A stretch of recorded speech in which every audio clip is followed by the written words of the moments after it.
Good morning हमारे प्यारे बच्चों, आपका सोफिया एजुकेशन क्लासेज में स्वागत है। हम लोग इस चैनल में 2026 में आने वाले उन सभी प्रश्नों का अभ्यास कर रहे हैं जो बोर्ड पेपर में आपका बहुत ही महत्वपूर्ण है, आने की संभावना 100% है। हम लोग अभी पिछले वीडियो में पढ़े थे वियोजन अभिक्रिया या अपघटन अभिक्रिया जिसे कहते हैं, और उनके प्रकारों के बारे में भी पढ़े थे, जिसमें से दो हम लोग पढ़ लिए थे, प्रकाश वियोजन और ऊष्मीय वियोजन। विद्युत अपघटन अभिक्रिया आपका इसमें हम लोग पढ़ेंगे विद्युत अपघटन जिसे कहते हैं इलेक्ट्रोलिटिक डिकम्पोजिशन। इस रिएक्शन में होता क्या है बेटा, वह अभिक्रिया जिसमें यौगिक के जलीय विलयन में क्या करते हैं, विलयन में विद्युत धारा प्रवाहित करने पर, क्या प्रवाहित करने पर, विद्युत धारा प्रवाहित करने पर यह दो या दो से अधिक सरल पदार्थों में क्या होता है बेटा, आपका टूट जाता है। वियोजन अभिक्रिया या विद्युत अपघटन अभिक्रिया कहलाती है।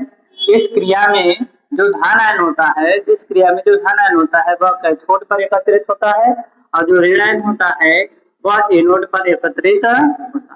जैसा कि हमने दिखाया, यहाँ पे जल है, जल को विद्युत अपघटन करते हैं तो जल में हाइड्रोजन जो होता है बेटा वह आपका धन आयन होता है और ऑक्सीजन क्या होता है, ऋण आयन होता है। तो जो हाइड्रोजन है वो आपका जो है धन आयन है, तो ये किस पे चले जाएगा, आपका कैथोड पर, कैथोड प्लेट पर। और जो आपका ऑक्सीजन है बेटा, ऑक्सीजन आपका ऋण आयन होता है, तो ये आपका जो है एनोड प्लेट पर एकत्रित हो जाएगा, एनोड प्लेट पर। दूसरा नंबर है हमारा पोटेशियम क्लोराइड। इसमें आपका जो पोटेशियम के है वो प्लस होता है, क्लोरीन जो होता है क्या होता है, माइनस होता है। तो प्लस वाला जो है आपका कैथोड पे चला जाएगा, कैथोड, और जो माइनस वाला है वो आपका एनोड पे चला जाएगा बेटा।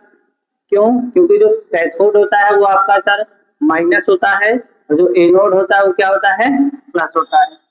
तो जो आपका प्लस है वो माइनस वाले प्लेट पे चला जाएगा और जो माइनस रहता है वो प्लस वाले प्लेट पे चला जाएगा। अगला हमारे पास रिएक्शन है विस्थापन अभिक्रिया किसे कहते हैं, डिस्प्लेसमेंट रिएक्शन किसे कहते हैं। वह रासायनिक अभिक्रिया, वह रासायनिक अभिक्रिया जिसमें अधिक क्रियाशील तत्व को, ठीक, अधिक क्रियाशील तत्व कम क्रियाशील तत्व के यौगिक से उस तत्व की परमाणु को विस्थापित करके स्वयं उसका स्थान क्या कर लेता है, ग्रहण कर लेता है। कहने का मतलब है जो ज्यादा क्रियाशील रहेगा उसको कम क्रियाशील के विलयन में डालेंगे तो वह उसको उसके विलयन से विस्थापित करके उसके स्थान पर जो है व्यवस्थित हो जाता है। इस क्रिया को हम लोग जो है विस्थापन अभिक्रिया कहते हैं। अब यह अभिक्रिया मुख्यतः आपका दो प्रकार की होती है। पहला है आपका एकल विस्थापन अभिक्रिया जिसे सिंगल सब्स्टिट्यूशन रिएक्शन कहते हैं। दूसरा है आपका उभय अपघटन अभिक्रिया या फिर इसे आप जो है द्विविस्थापन भी कह सकते हैं, डबल डिकम्पोजिशन रिएक्शन या डबल सब्स्टिट्यूशन रिएक्शन, कुछ भी लिख सकते हैं आप दोनों में से। अब एकल विस्थापन अभिक्रिया किसे कहते हैं, आप इसका डेफिनेशन बेटा यही लिख सकते हैं, एकल विस्थापन के लिए या फिर द्विविस्थापन के लिए, दोनों के लिए डेफिनेशन आप यही लिखेंगे। एकल वाले में लिखेंगे एक आपका जो है परमाणु का विस्थापन होता है और विस्थापन अभिक्रिया में लिखेंगे दो परमाणुओं का जो है विनिमय हो जाता है या दो परमाणु अपने स्थान को चेंज करके आपका अभिक्रिया करते हैं।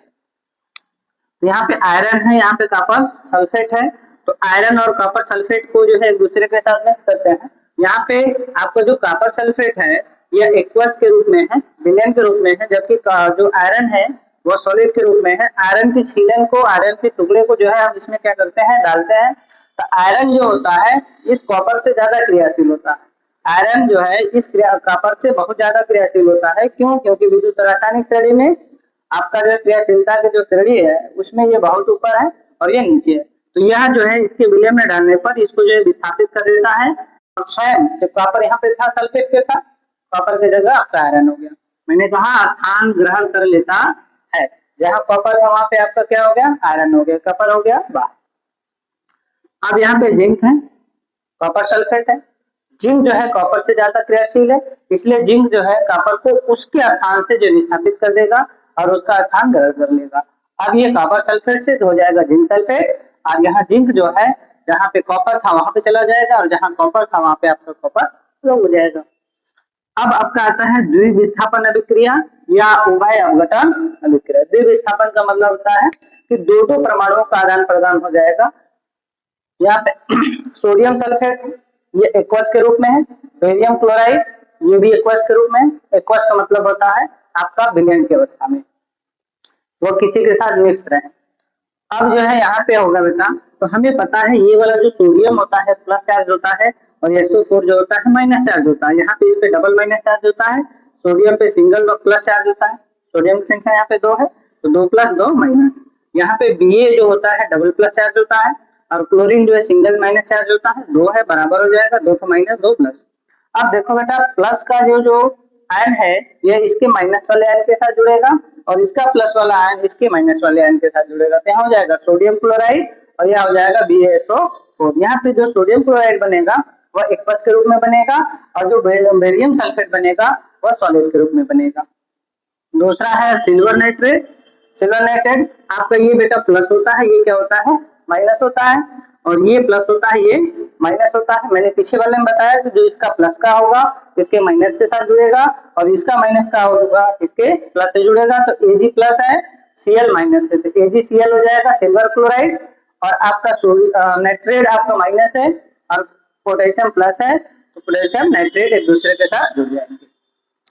अब आते हैं हम लोग नोट में देखते हैं बेटा, वे अभिक्रिया जिसमें अवक्षेप का निर्माण होता है वे सभी अभिक्रिया क्या कहलाती हैं, उभय अपघटन अभिक्रिया कहलाती है। आप ध्यान रखें जिसमें भी अवक्षेप बनता है वो सारी अभिक्रियाएं जो है आपकी कहलाती हैं उभय अपघटन या द्विविस्थापन अभिक्रिया कहलाती है।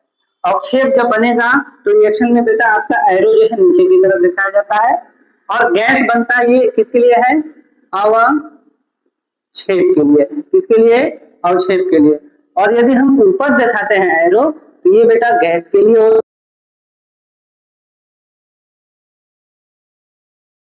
ऊष्माक्षेपी अभिक्रिया एक्सोथर्मिक रिएक्शन। वह अभिक्रिया वह रासायनिक अभिक्रिया जिसमें अभिक्रिया के होने पर आपका जो ऊष्मा जो होती है निर्मुक्त होती है, वह अभिक्रिया वह रासायनिक अभिक्रिया जिसमें अभिक्रिया होने पर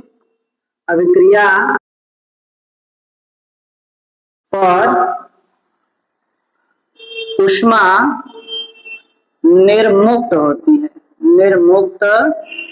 होती है उसे हम ऊष्माक्षेपी अभिक्रिया कहते हैं। अर्थात कोई रिएक्शन हो और उस रिएक्शन के दौरान यदि ऊष्मा बाहर निकल रही है तो हम उसे क्या कहेंगे, ऊष्माक्षेपी अभिक्रिया। क्षेपी मतलब होता है निकलना। यहाँ कार्बन है, कार्बन ऑक्सीजन के साथ संपर्क में जुड़ता क्रिया करता है तो कार्बन डाइऑक्साइड बनाता है, साथ में आपका जो है 94.0 किलो कैलोरी ऊर्जा उत्पन्न करता है। यहाँ कार्बन क्या है, कोई ऐसा पदार्थ जिसे हम जलाते हो और किसी भी चीज को जलाने के लिए हमें ऑक्सीजन की जरूरत पड़ती है। तो यहाँ पे आप लकड़ी भी ले सकते हैं, कोयला भी ले सकते हैं, मिट्टी का तेल भी ले सकते हैं, A to Z कुछ भी ले सकते हैं और वह जलेगा किसकी उपस्थिति में, आपका ऑक्सीजन के रूप में। अब यहाँ बताइए ये जो आपका कार्बन है बेटा, ये कार्बन किस रूप में है, यहाँ पे सॉलिड के रूप में होगा और यहाँ ऑक्सीजन जो है किस रूप में होगा, गैस के रूप में होगा, और यहाँ कार्बन डाइऑक्साइड किसके रूप में होगा सर, गैस के रूप में होगा।